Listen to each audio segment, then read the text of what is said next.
Alors, si vous avez regardé la vidéo précédente sur la méditation et la prière, quel est le rapport? Y a-t-il des différences?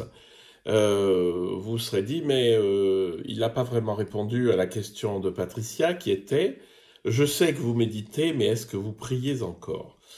Et la question est assez fine parce qu'en fait, tant dans la méditation que dans la prière, il y a deux modes de présence à soi-même dans ces états très posés en soi.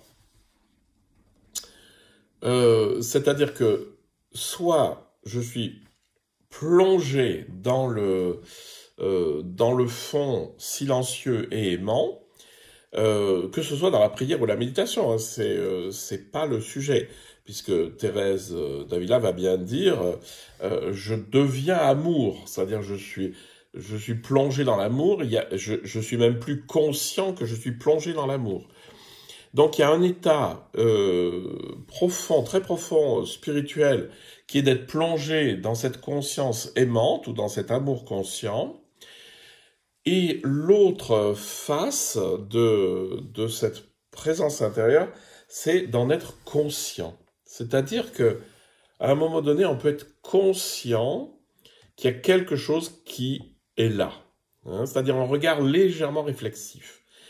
Il ne faudrait pas confondre la méditation comme un état plongé dans l'amour et la prière comme la mise en présence, même si au départ on est proche, c'est qu'on retrouve dans les définitions de la prière et dans les définitions de la méditation les deux formes.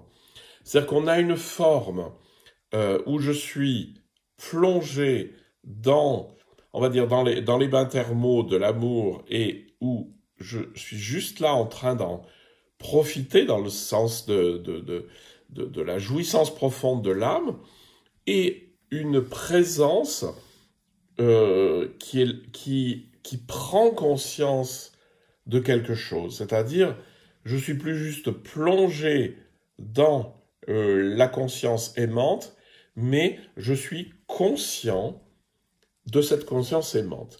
Donc c'est les deux facettes de l'expérience spirituelle et souvent, beaucoup de gens les confondent ou ils estiment que l'une est vraie et l'autre pas. Par exemple, les non-dualistes vont toujours dire ah non, mais dès qu'il y a un sentiment de la présence, on n'est plus dans le dans l'expérience, dans l'éveil. Alors, méfiez-vous toujours de tout ce qui dit ceci et ceci et ceci n'est pas cela. C'est-à-dire que la spiritualité, c'est vraiment le lieu où il faut chercher ce qu'il y a de commun à tout ça. Étonnamment ou étrangement, ou plutôt génialement, le christianisme a développé une pratique, pas une pratique, mais une compréhension de ce que c'était que Dieu, c'est-à-dire l'expérience spirituelle en lien avec ce qui fonde le monde, et il a développé l'idée de la Trinité, donc que l'essentiel du fond était une nature divine unique dans lequel il n'y a plus aucune distinction, ça correspond à la première définition que je vous ai donnée, et un rapport entre le divin qui prend conscience de lui-même en moi, ce qu'on appelle, après je ne vais pas redescendre dans le détail, mais dans la Trinité, le divin se projette et finalement se voit. C'est comme nous quand on prend conscience de nous-mêmes dans un miroir.